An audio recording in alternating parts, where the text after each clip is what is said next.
Greetings and welcome to Mount Olympus. I am Hercules Invictus, and today on Sword and Sandals Cinema, we will enter Ron Carson's Coliseum and learn about Demetrius and the gladiators. Greetings, Ron. How are you? Kalispera Xavilfe, how are you? I'm doing well, and you, how are you doing? Not too bad. What we had to do was we had to, excuse me, pretty much transfer the Coliseum to an indoor atmosphere because we've been having some wild weather here with the snow and the cold. And, we just want our patrons to be very, very comfortable. And we did pick a good movie, which actually was a sequel and was also completed before the original. How about that? That is a very interesting progression of events. So tell me, what was this a sequel to, and how did it come to be made and published before this original came out? If you remember, we did a review on The Robe from 1953, Yes, and Demetrius and the Gladiators was supposed to be the sequel, which it was, but eventually they actually finished this film before the original came out. So it's amazing how these things pretty much come into fruition when it comes to Hollywood movies. So what happened was the film was first known as The Story of Demetrius, and they did finish the filming by September of 1953, and around that time, The Robe was already at theaters nationwide and worldwide, too.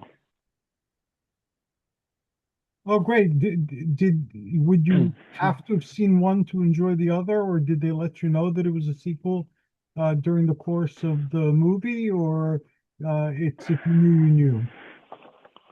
Well, you know something? Some excerpts from The Robe were featured in the movie, which Okay. featured actress Gene Simmons, the legendary Richard Burton, and character actor Cameron Mitchell, who was the voice of Jesus in The Robe, and they pretty much utilized these characters for the Demetrius movie too. But this film had a very, very stellar cast. Hercules. Victor Mature was the title role as a Christian slave who was made to fight as a gladiator, obviously. And his love interest was actress Susan Hayward, who portrayed Messalina. She was married to Claudius, and that was the uncle of Caligula. And when we're talking about Caligula, what that's all about. Well, of course, and Miss Selena has quite a reputation as well. She was kind of wild hmm herself, according to the lore. And other very well notable people were Michael Rennie, of course, who was the star of the science fiction movie The Day the Earth Stood Still. And Also, I mean, he played Peter. Rainy was ill the day the earth stood still. That's right. That's the one. And he did that movie 3 years afterwards. So, but anyway, excuse me. Deborah Paget, Alan Bancroft were also co-stars, and Bancroft, of course, being Mrs. Robinson from The Graduate. And Jay Robinson played the sick Caligula in this film. And boy, was he sick, Also, if you remember. no, I remember I can't. I don't remember Caligula in that movie. I remember Caligula in the movie Caligula, but I don't remember. Uh, Yeah, which was played by Malcolm McDowell, if you remember. And boy, oh boy, was that a sick film in more ways than one. And a shocker, Ernest Borgnine also co-starred as Strabo in this particular movie. Ernest Borgnine, of course, the star of McHale's Navy. yes, that's how we knew him From early. He was also a great Viking. He played Ragnar Lothbrok in the Vikings as well. that is correct. I mean, he's done quite a few sword and sandal films, and and ironically, the movie also featured a dancer in one of her first motion picture roles, the lady who, I got to meet at a Comic-Con way back when, and we're talking about the Catwoman herself, Julie Newmar. Oh, wow. But her role was uncredited. That's the difference. You don't see her name, at the end of the movie, but you do see her in this picture. So when you're starting out, you accept the no credit roles because you have no choice. Absolutely. So here's the deal with this movie. I mean, this grossed very, very well. The budget was about $2 million. Oh, wow. And it made over $26 million at the box office worldwide and was released on June 16th, 1954. Do you know who had a birthday on June 16th? I'm going to really blow your mind on this one, cuz. Blow my mind. Stan Laurel was born on June 16th. I was not aware. Yes. And we used to watch a lot of Laurel and Hardy in our younger days too. And our favorite movie, of course, with them was Much of the Wooden Soldiers. Wooden Soldiers, yes. I remember that was a great holiday movie to watch every year. That was like that was Thanksgiving and Christmas on Channel 11, a tradition, and I got the original black and white version on DVD. Oh, wow. Yep, hard to believe it. It's a 90-plus-year-old movie, but it's still timeless with a capital T. A lot of younger audiences are discovering it, and we had the chance to experience it. It's like one of those films you never get tired of, Yeah, Laurel and Hardy, Abbott and Costello, and the Three Stooges. They had a lot of definitely traditional movies to watch on particular days. My favorite, of course, was the Three Stooges meet Hercules. Oh, yeah, that's right. I remember I did a review on that not too long ago. Yes, and I remember seeing it in St. Spirit on parochial school during one of their assemblies. Excuse me. I'm having a little, raspy voice today, so I apologize if I'm, clearing my throat too much over here, cuz, No, that's okay. It's a cold, snowy day, and I can certainly understand why you'd be a bit under the weather. And on top of it all, we basically, transported our audience indoors to see this movie so they could be comfortable. The Coliseum won't open until like springtime when the weather gets a lot better. But we're offering the free hot chocolate and the popcorn. I mean, it's basically it's basically something we like to reward our audience with over here. And it's very, very nice that we do that. A couple of the reviews on this movie. Variety magazine called it a worthy success to the Robe. The Los Angeles Times, this is from the paper, quote, as long as Mature is merely bluffing at being a gladiator and trying at the same time to remain true to the principles of Christianity, the drama of the picture limps along. Once Mature suddenly goes on a rampage as a fighter in the series, Demetrius takes on a new life. So according to that paper out there on the left coast, it started out as a slow-moving peplum film, but then later on, when Victor Mature was into the arena fighting, that's when they picked up, and that gave a more favorable review on this particular picture. So, he was very Samson too in that biblical epic. Yeah, I know. I remember you telling me that he was in the Samson movie as well. And this film was directed by Delmer Daves. Delmer Daves, yeah, that's the name of the person who was behind the camera. And the movie was in color, hence the high budget, because color films back then really demanded a lot of money in order to make them. So they figured the Robe was in color, so of course they would make the sequel also the same thing. So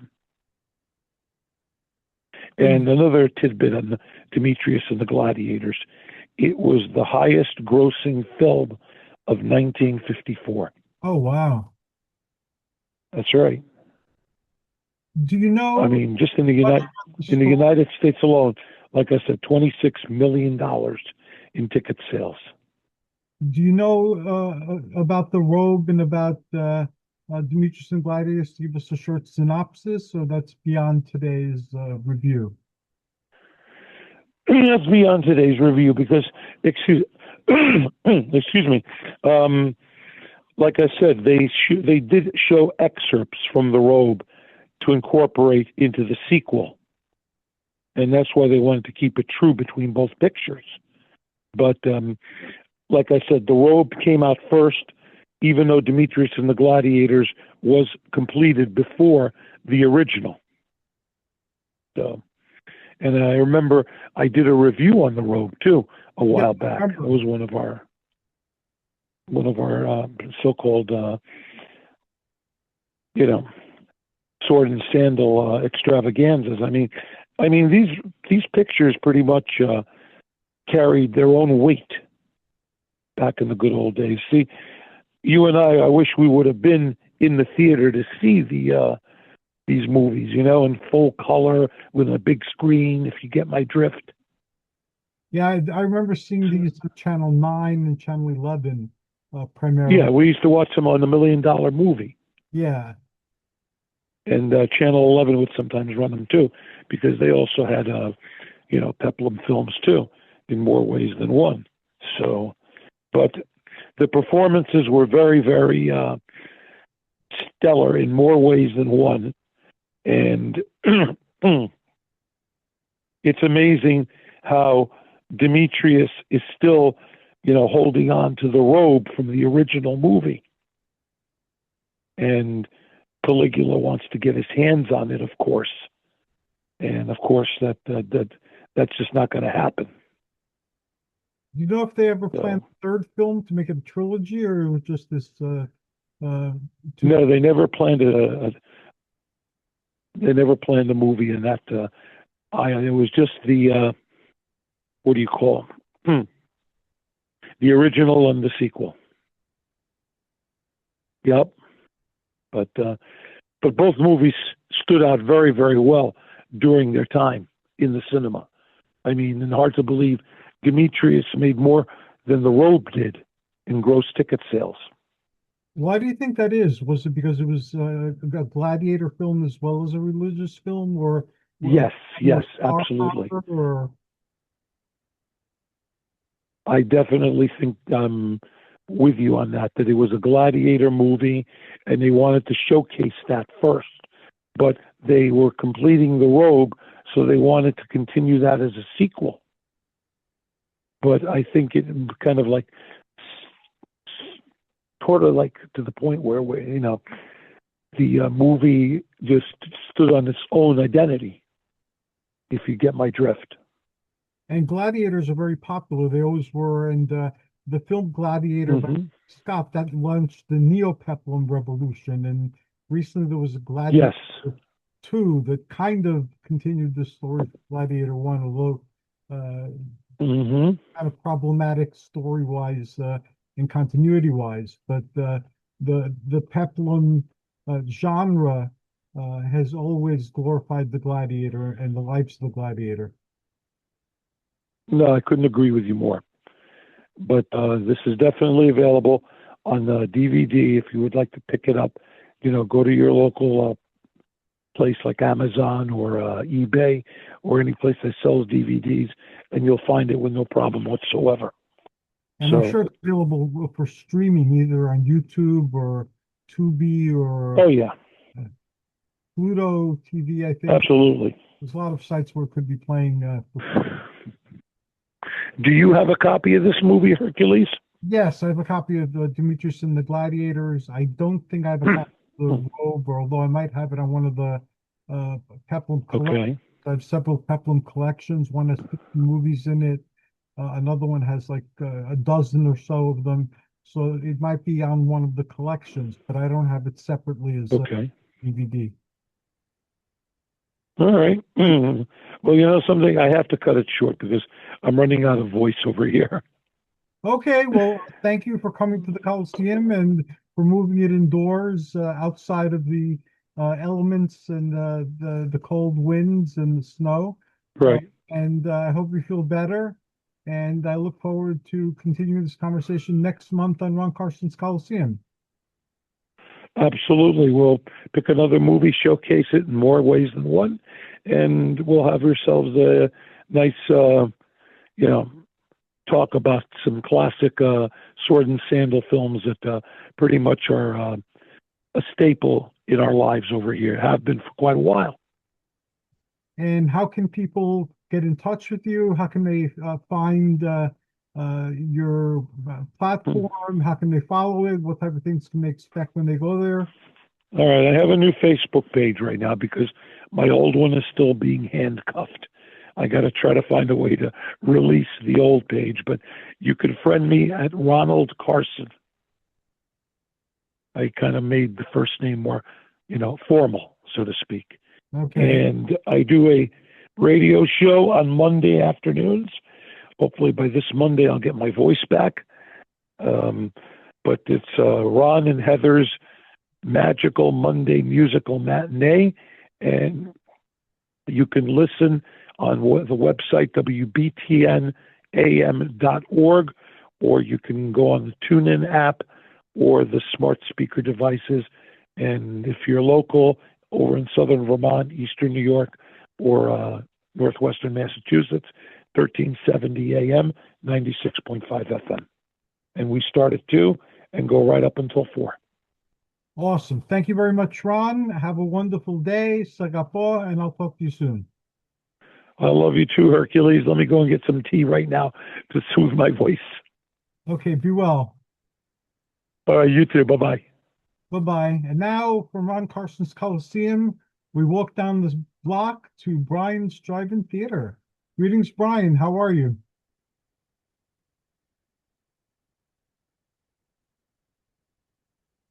Hello, Brian.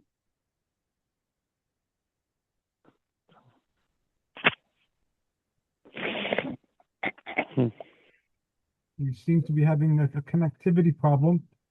Brian, hi. How are you? I'm well tonight, Hercules. How are you doing? I'm doing phenomenally well, and I'm looking forward to tonight's drive-in theater. Oh, thank you. What I thought I would talk about tonight are the Peplum films that were uh, the subject of skewering on Mystery Science Theater 3000. I don't Ah, know. I don't know okay. if you know it or not, but it's coming back at least for 4 episodes. And which films are those? Well, we don't know yet. Actually, we know the titles of two of the films, but we don't know the other two yet. And this is sort of an experiment. Joel Hodgson, who was one of the creators of Mystery Science Theater 3000, um, sold his rights to Shout Factory and Riff Tracks, which was an offshoot of Mystery Science Theater 3000, with some of the original cast members. Uh, picked up an option on it, and they're going to do 4 more episodes. Will it be under Rift Tracks or Mystery Science Fiction Theater 3000? Both. Oh, okay. But That's well, pretty I was important. wondering how that was going to work too, and I follow the folks at Riff Tracks, and I have a lot of their stuff that I purchased over the years, and I was really excited to find that they were going to bring it back. To back up a little bit, there are sort of four generations of Mystery Science Theater 3000. Um, Initially, it started in the late 1980s, I think 1988, as on an independent television station called KTMA in Minneapolis, and shot on a shoestring budget, very cheap. And it got picked up by the Comedy Channel, which later became Comedy Central for the second season. It was on Comedy Central for, I believe, 6 seasons, Wow. And then it went away and got picked up by the Sci-Fi Channel for an additional 3 seasons. Then it went away. It went away, I think, 1998. I think was the last year of the regular production of episodes. Went away for a long time, and in 2017, the original creator Joel Hodgson was able to bring it back to Netflix for a couple of seasons. Um, and then Netflix canceled it, and Joel made one final push and created an app that they called the Gizmoplex, and that's where all the new episodes were going to be deposited. So there's sort of a truncated season 13 with a limited number of episodes, and they tried another Kickstarter, I think in 2022 or 2023, and they just couldn't get enough development money to make the episodes that they wanted to make. And I wondered what Joel Hodgson was going to do with the property. And as it turns out, he sold it off to Shout. And then, if you have, well, those people who are Misties or Mystery Science Theater 3000 fans, they call them Misties. Oh, wow. Some of us who still believe in physical media have have everything on DVD from Mystery Science Theater 3000. And these are old at this point. We've got a couple that are now rare that are out of print. The original, I don't know, like 12, 15 sets were actually Rhino, and then Shout Factory picked it up. So there's a long history of Shout Factory and Mystery Science Theater 3000. Over the years, they did just a handful of peplums, but they did some of the best ones, the ones we talk about often.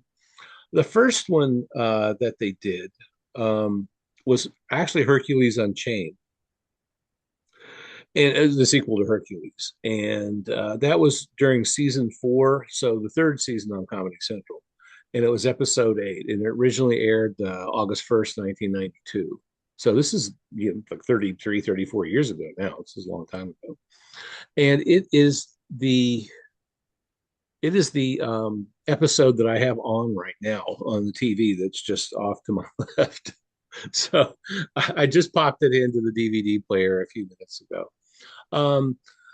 The whole premise behind Mystery Science Theater 3000 was to take a long forgotten movie, not always, but usually a long forgotten movie, and allow the movie to play. But there are 3 individuals watching it in a theater, and there's a silhouette of like a row of seats in a theater, and then you have the 2 robots, Crow T Robot and Tom Servo, and then the host. And the host rotated through the years. The original host was Joel Hodgson, who was one of the creators. He left the series during season 5 in 1993, and then the head writer, Michael J. Nelson, took over as the host. And they also did host segments as well. Some of these, the episodes of Mystery Science Theater 3000, when they aired on Comedy Central and Sci-Fi Network both, were roughly 2 hours long. But that means about 93, 94 minutes plus, and then a block of like 25 minutes of commercials, interspersed in between. But even at that, some of the movies they did, some of those old B movies were short, and they did a lot of B movies. They also did a lot of B movies that were public domain, so they didn't have a rights issue. They did some movies where they had to obtain rights, but often they would use public domain titles because there wasn't. The area, I remember being involved with something that had issues with Mystery Science Picture 3000 in one of its incarnations. I don't remember which one, over rights. They had done something where somebody had the rights, and a lot of correspondence was going back and forth. I don't know how it was resolved, but that must have been a bigger issue than what I sampled from it. Well, rights can be really sticky, as you know. And you trying to stick with public domain usually sounds like a good idea, but occasionally there are very opportunistic people. One really comes to mind. He passed away a few years ago. His name is Wade Williams, and he would try to assert a copyright onto movies that really probably were public domain. Um, he did that with a couple of Ed Wood's films and some other movies that really were public domain. I don't know what's happened to all that since he passed away. He did try to defend it, in court very often. What he claimed were his rights to those movies, and I never saw any proof of it. So other than him just threatening to sue, and unfortunately, if you have enough money for attorneys, you can do pretty much anything you want, especially if you have a good one or good, I shouldn't say good attorneys, sadly. Um, but I think that some of the films that aired, especially some of the genres that aired on Mystery Science Theater 3000, kind of spurred some people on into checking out more films that were not shown on Mystery Science Theater 3000, but more films of those genres. And I found, at least back in the 90s, that Peplum films, Sword and Sandal films, had a core group of fans, but I think that Mystery Science Theater 3000 actually opened that up a little more and made it more accessible for people. The typical audience for Mystery Science Theater 3000 looked like it was aimed at children at first, because it used to air on Saturday mornings at 10 o'clock, especially during the sci-fi era. And once upon a time, that would have been prime time children's programming, Saturday morning. And there are puppets in it, and it almost looks like a children's show, but the humor in it's very adult. I mean, it's not dirty or anything like that, but you have to know quite a bit about history in order to get a lot of the jokes. A lot of the jokes were clearly meant for a little older of an audience. And that's kind of the brilliance of some children's programming. If you ever watched Rocky and Bullwinkle, you'll understand what I mean about something that looks like children's programming, but was actually very adult. Right. And it's similar to this. I don't know that they ever set out to appeal to children or anything like that. I kind of doubt it. A lot of their fans these days seem to be baby boomers and people like me, Generation X, because I was a young adult when the episodes first started airing on the Comedy Channel, later Comedy Central. And that was a fairly new channel for us. I want to say like 89, 90 is when our cable system finally picked that up. And we would, record, every episode as it came on. And if you'll notice, well, if you've ever watched any, especially the early episodes, the first 5 or 6 seasons, at the very end, it would, after the credits had finished, there would be just a few words of text that said, "Keep circulating the tapes." Because back then, Comedy Central was still a growing network, and in a lot of areas, you couldn't get Comedy Central. So fans were recording it and then sending it to their friends across the country, or maybe even, somewhere else in the world. So it really developed this very loyal fan base over the years. You had to work to see it. Remember days like that when Yes, you couldn't just log into YouTube, key in a search and say, "Well, here's the movie that I wanted to see." You had to work for it, and oftentimes you just had to, which I did. You just had to have a listing of films that you wanted to see, and if you went to a video store or something like that, especially in a big city, you might be able to find a few things on your list. it was so much more difficult. And like I said, you had to work for it back then. I remember those days, and also I remember seeing movies back then that I've never ever seen ever again. They were never translated to DVD or Blu-ray or anything, and you can't even find mention of them online. I can't think of a particular title at the moment, but I have found that a number of films that actually were released to, let's say, beta or VHS back in the 80s, you're right, never did make it, never did cross the threshold over into DVD. And some of those are really difficult to find. One thing that we did, and this was, I want to say, late 90s, when we started making the switch over to from VHS to DVDs, we bought a burner for home and then transferred a lot of our VHS over to home burned DVDs, which was, oh gosh, that probably took like 2 years. It took a long time. Yeah. We still have some of those too. Uh, if I can't find, and we have, What's Up, Tiger Lily is a good example. I know it's not a Pepper film, but it's a Woody Allen movie that is kind of reminiscent of Mystery Science Theater 3000 in that he took a Japanese spy movie from the mid 60s, Woody Allen did, and then dubbed over new dialogue. It's corny as hell, but it's so funny. It's one of my I favorite. remember. It is one of my favorite movies. I I can't explain it. Like I said, it's so corny, but every time I pop it in the DVD player, my cat's trying to get up here.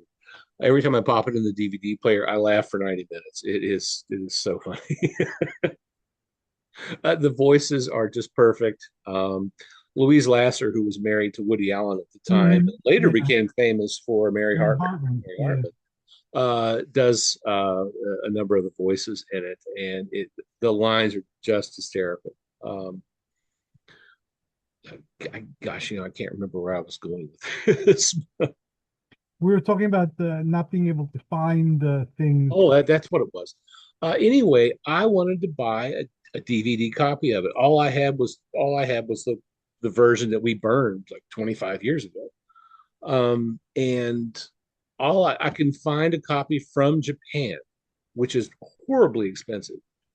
But I cannot find unless that has changed, and I haven't looked for a few years. That could have changed, but I was never able to find a DVD, a professionally burned DVD version of that movie. So the one that I have is still the one that is copied over from VHS years and years ago. So I was talking with one of my, I think I mentioned this the last time we spoke. I was talking with one of my students who's also a big physical media guy. And you can't count on seeing these films, on streaming because they can go away very easily, especially if a rights issue pops up, which can happen. Oftentimes it happens with music, even more so than with films, but that can pull a film out of wide release, and you can't find it anymore. You can't see it anymore unless you have a hard copy of it. So you're going to have to pry my DVDs out of my hands. I've already made up my mind that when it gets to be difficult, if not impossible, to find DVD players, I'm just going to stockpile them,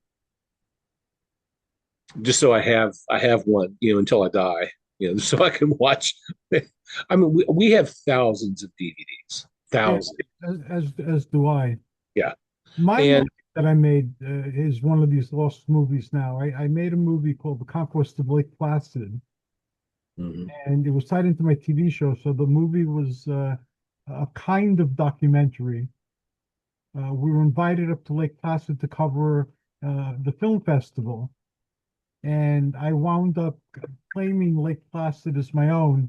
And people were taking me around on boats to show me my new land, and I wound up getting more newspaper time than the film festival.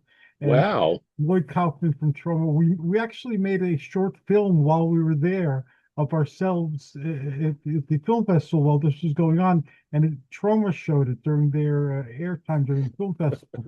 So it was a lot of fun. And then the movie, when it was finished, we showed it in some local theaters. It was on local cable and UHF, and then we had an expanded version that took up like 4 or 5 episodes of my television show at the time. Wow. And it used to be listed on IMDb, but somebody Mhm. took it down. So now there's no mention of it that I could find anywhere. So it's a lost film. And we had a storm here that flooded our basement. So the whole giant plastic trunk that had all those in there was flooded with water. So I don't know Oh, if any of it's salvageable, but yeah, there's a lot lost that you can't reclaim it unless you could travel through time or do something like that. hmm. You know, just as an aside, something like 90% of the films made before 1930 are missing. Mm. That's and you're never going to find them again.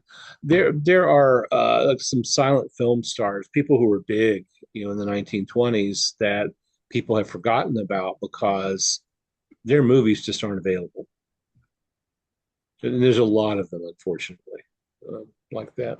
But you and I are here to rescue, you know, Yes.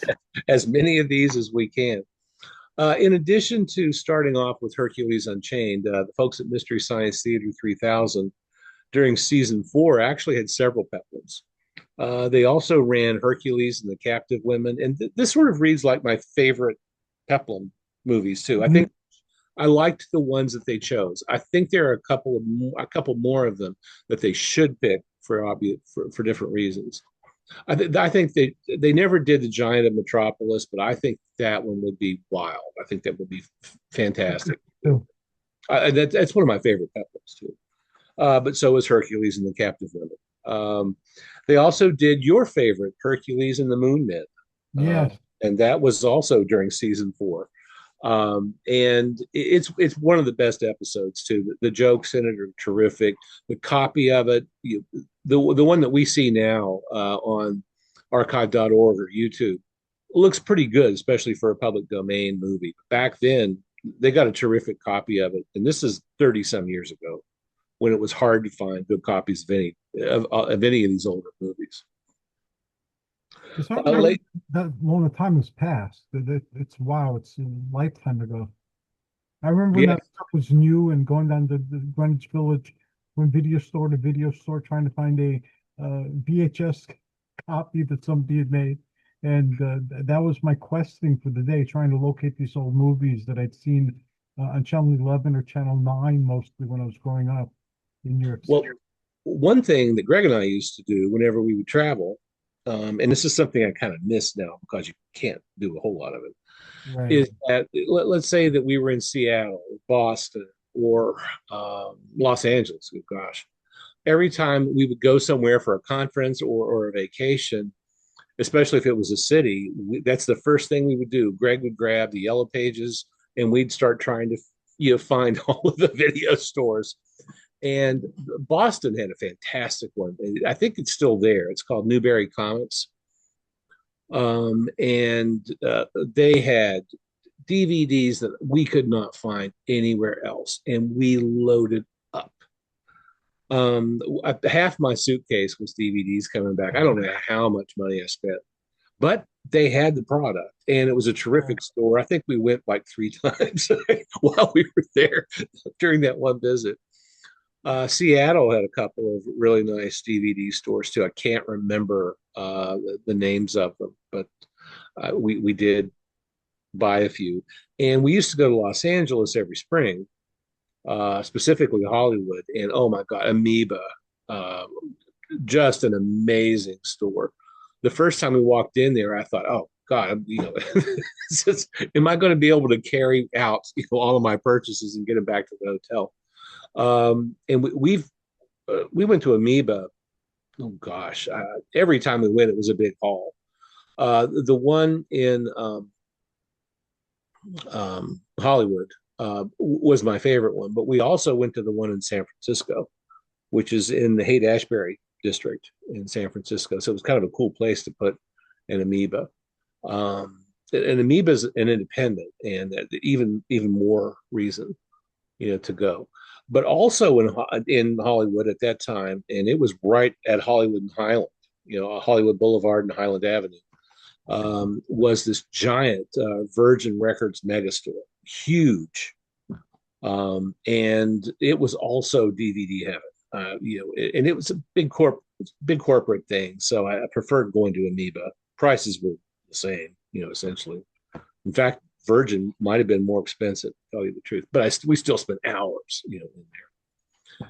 Even here, even living here close to Pittsburgh, we would go to Ides Entertainment, which we went to like a week and a half ago. And they still sell DVDs. They have a great selection of movie posters. So that's kind of visiting past for me. But even just going to like Suncoast, and I think there is actually one Suncoast left somewhere in America. I think I saw that on YouTube. As a matter of fact, it's not what it used to be. It still has the signage and everything, though. But I miss Suncoast. We used to go probably twice a month, to Suncoast, especially during the DVD era. Yeah. And there was one in Pittsburgh we used to go to, and it was a chain too. It was called Media Play. Didn't last very long, but they had lots of DVDs. And in Virgin, I found my first DVD copy of Hercules and the Moon Men, and it had in it, I still have that copy. It had in it a little booklet of exercises that you could do so that you could have a Hercules physique. Well, I believe this was the Amoeba store in San Francisco. We found a copy of a movie that I had been looking for years, and it's called Picture Mommy Dead. It's mid '60s. I think I saw it. Yeah, it's Zsa Zsa Gabor and Martha Heyer and Susan Gordon, who was the daughter of Bert I. Gordon, who made all those terrific sci-fi films in the '50s. She was a child actress who actually was pretty successful. She did a lot of films in the '50s and '60s and stepped away from it as she reached adulthood. Just wasn't something she wanted to do anymore. But fun movie, and I've never seen another copy. No, I hadn't looked for another copy of it either because I already have one. But I was so excited to get it. I couldn't wait to get back to our hotel room and pop it in my laptop at the time. That's when laptops used to have DVD players built into them. I remember, and I was surprised that my computer, I thought it automatically had a DVD player, so I popped a DVD in the disc thing, and it didn't work, and I was so surprised. And I've had this for like 10 years, and I guess they stopped putting them in there like around a decade ago. Long time ago. What I did was, and I think this thing only cost $20 some. I bought an external DVD player for my laptop.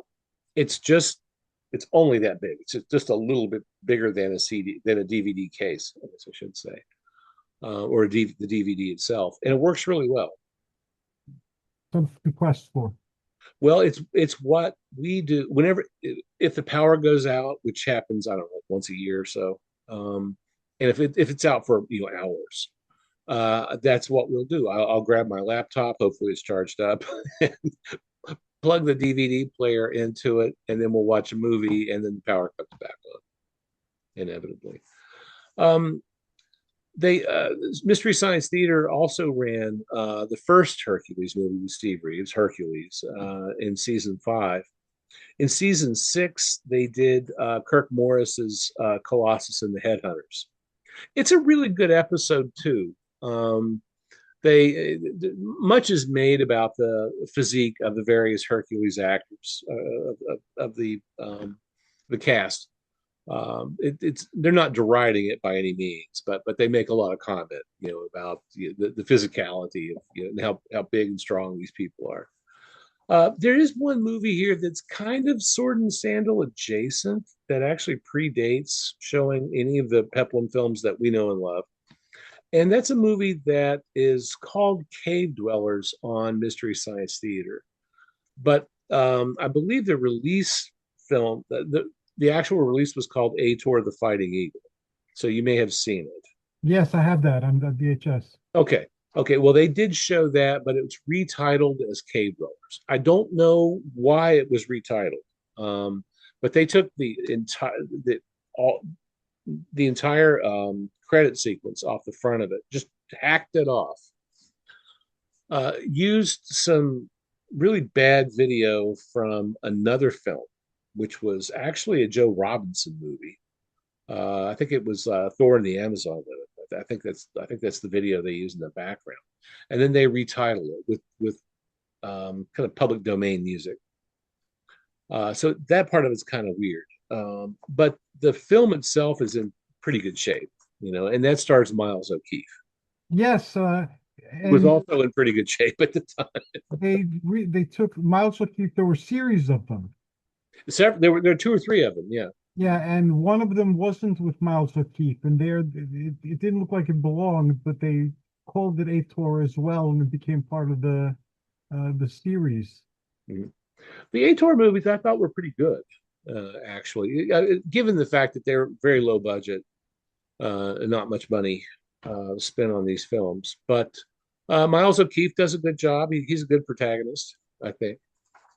Um, he stepped away from his career, I want to say about 25 years ago or so. I don't know why, but he did.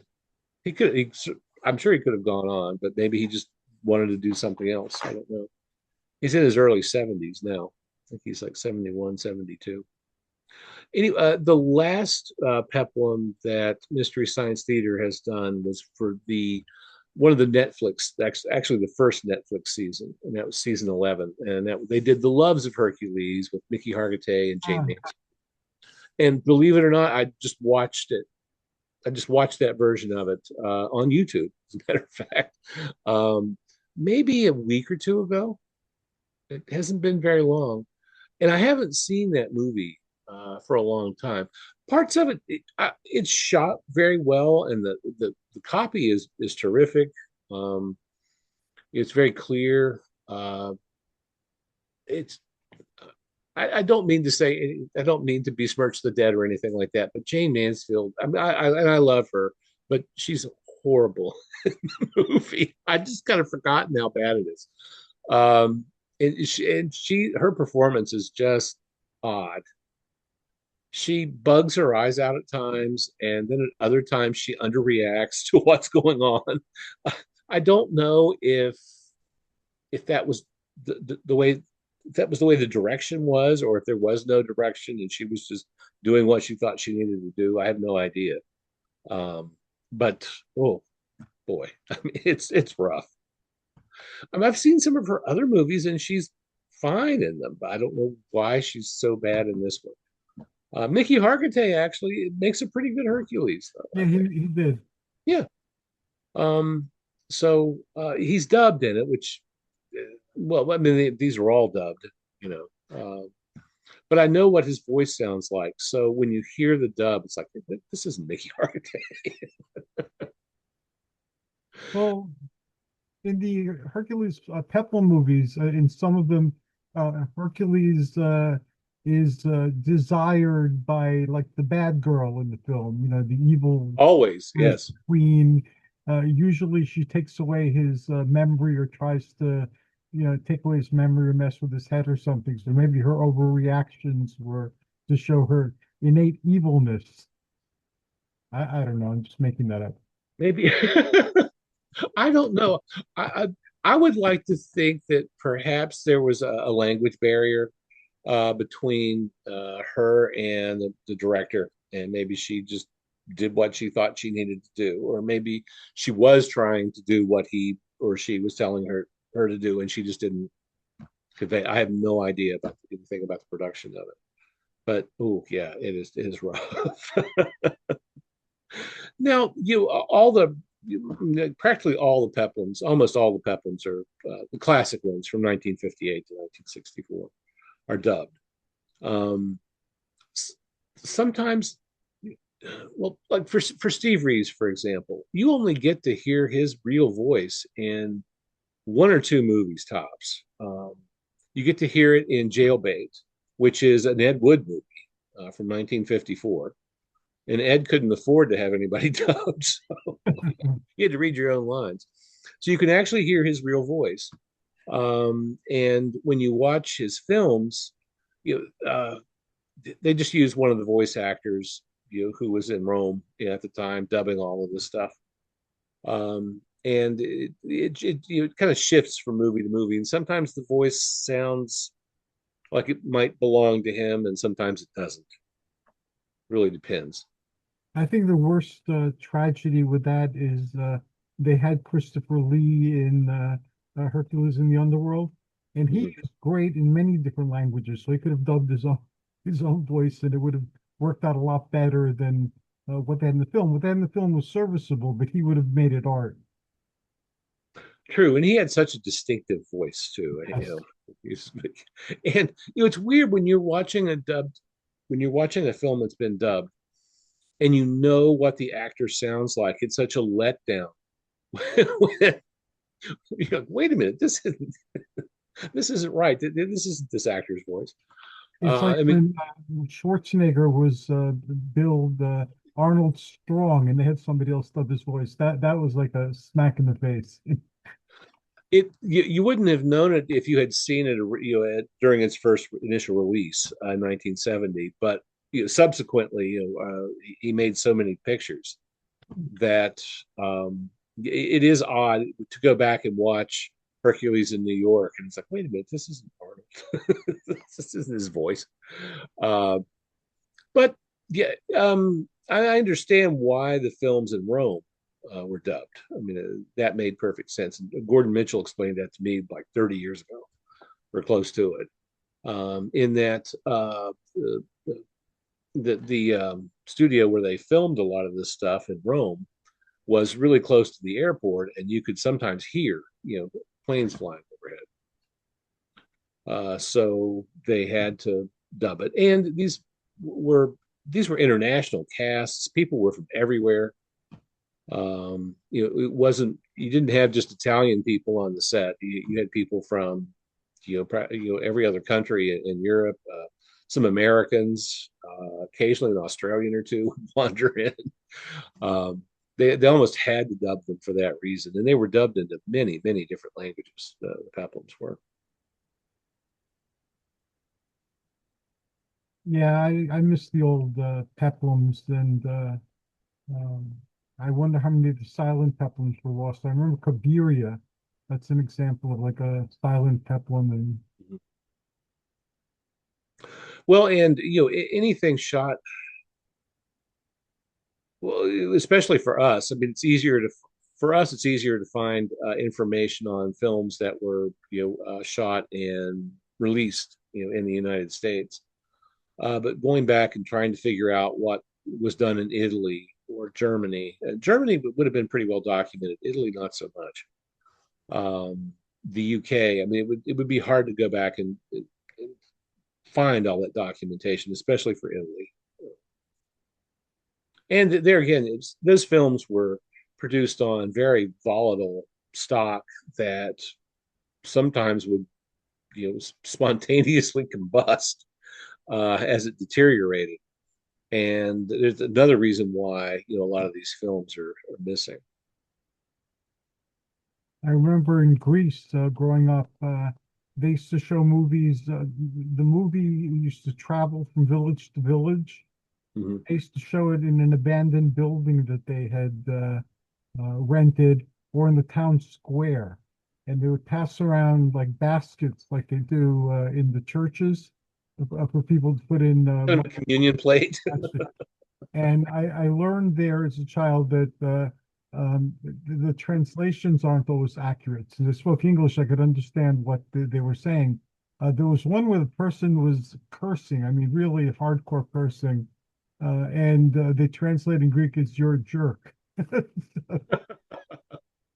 Well, in the dubs that we see in Japanese and European films, and from films from wherever, oftentimes, the voice actors are trying to kind of stretch out the dialogue so that it matches Hmm. what the actor was saying, and oftentimes that will change the meaning quite a bit.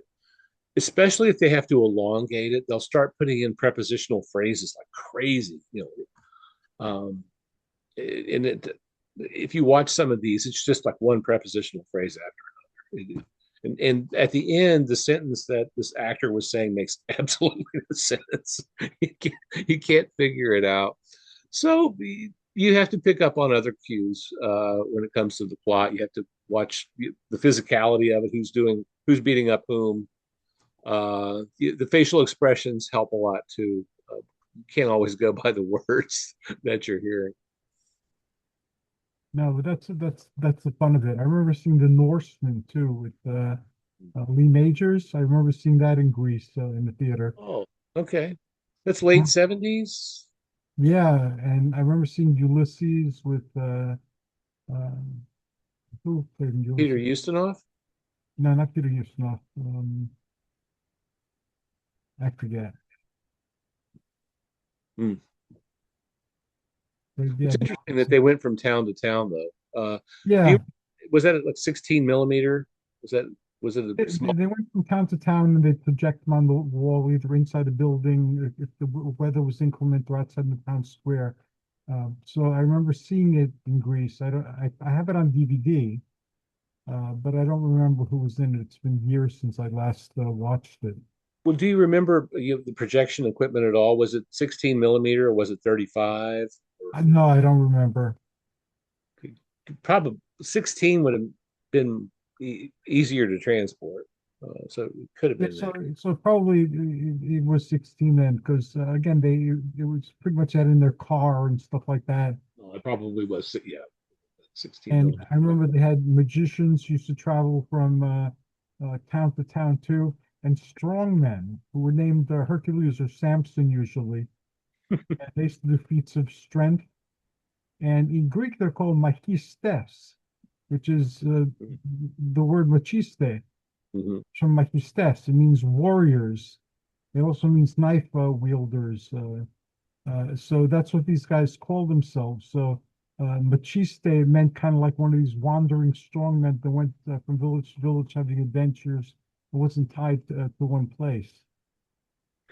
But when they were shipped over here, they were dubbed and retitled as Yeah, of Hercules. course, it's Hercules or Samson or Goliath or somebody. Whatever name that they wanted to attach to it.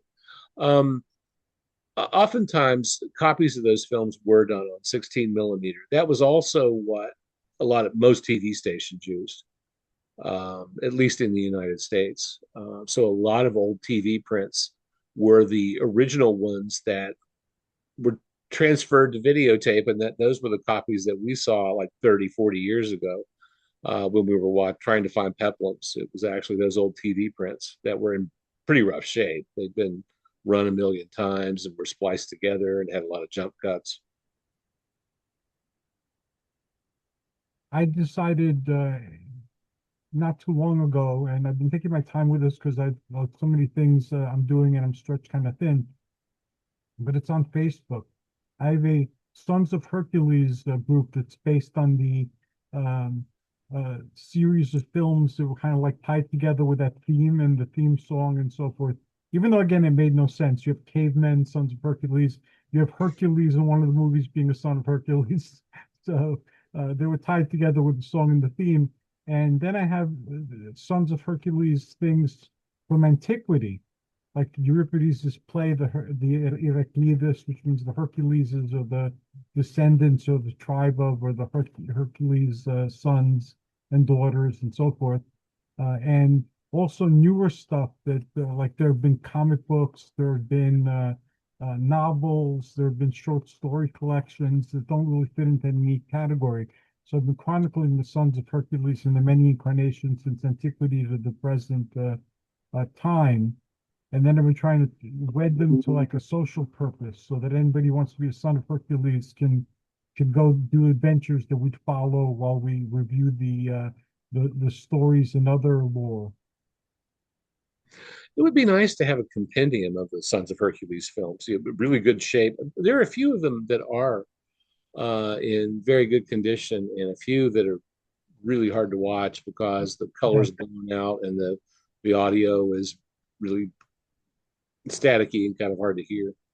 Was there a compendium of the Sons of Hercules? I've never found one. I found some collections that Oh, I had know. many of them in there, and then I've gone on quests to find there was one that I couldn't get for like 5 years until I found a copy of it.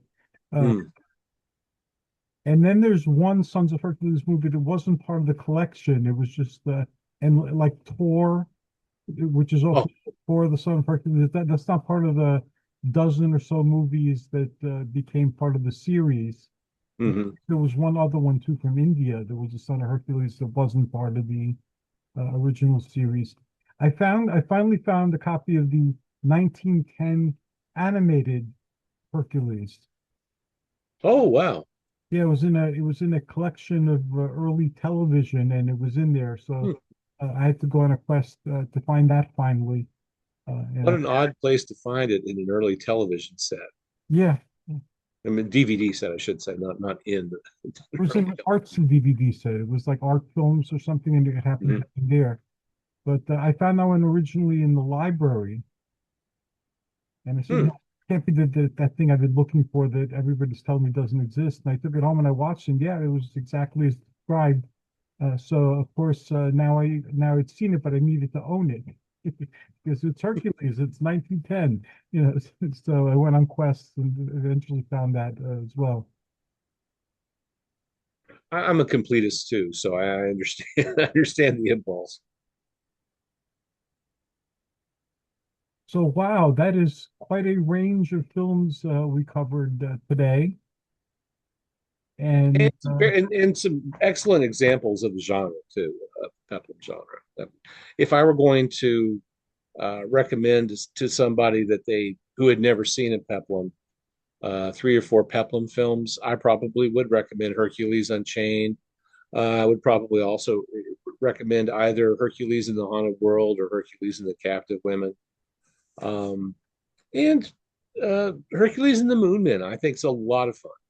me too. And thank you. You've given me a great gift. You've pointed out all the collections that had the Hercules movie. So I have a lot of the seasons that covered Peplum in the Mystery Science Fiction Theater 3000. Now I will quest for the ones that I'm missing that you talked about. So thank you. You're welcome. And how can people find you, Brian, and visit the drive-in and in its many manifestations and get involved with what you're doing? Well, you can always point your browser to Brian's Drive-In Theater. Um, I update the site every day, so it's not just sitting there, out in the ether. There's a movie of the day every day. I try to theme the movies of the day either for a particular actor's birthday, which is what we had today, or maybe it'll be something for the particular time of year. I run a lot of Halloween. I run a lot of horror films during October on the lead up to Halloween. There aren't many Christmas films, unfortunately, that are public domain, but the ones that are, I will run around Christmas time. And if you want to interact with me on social media, right now I'm just on Facebook, but run a search for Brian's Drive-In Theater or Brian Walker on Facebook, and I should pop up. And the drive-in is a treasure trove and a sanctuary for many films and information about the actors in the films and all sorts of trivia that you'll have to quest for hours to find anywhere else. So I suggest that people visit it and enjoy the shrine that Brian has built. And I remembered the name of an obscure VHS DVD about beach parties. It was called Geek Maggot Bingo. And I remember the title. I don't remember what was in it except that they parodied the movies and that there was a parody of Annette Funicello and Frankie Avalon. But that's all I remember about it. Yeah, I have not seen that one. That's a new one on me. I haven't seen that either. Thank you, Brian. Thank you, and have a wonderful day. And I look forward to our next conversation. Well, thank you, Hercules. Have a good evening. Thank you.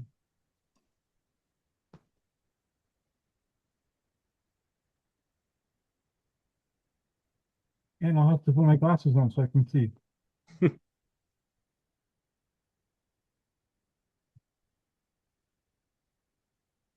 There we go. There we go. Thanks again. Take care. Good night.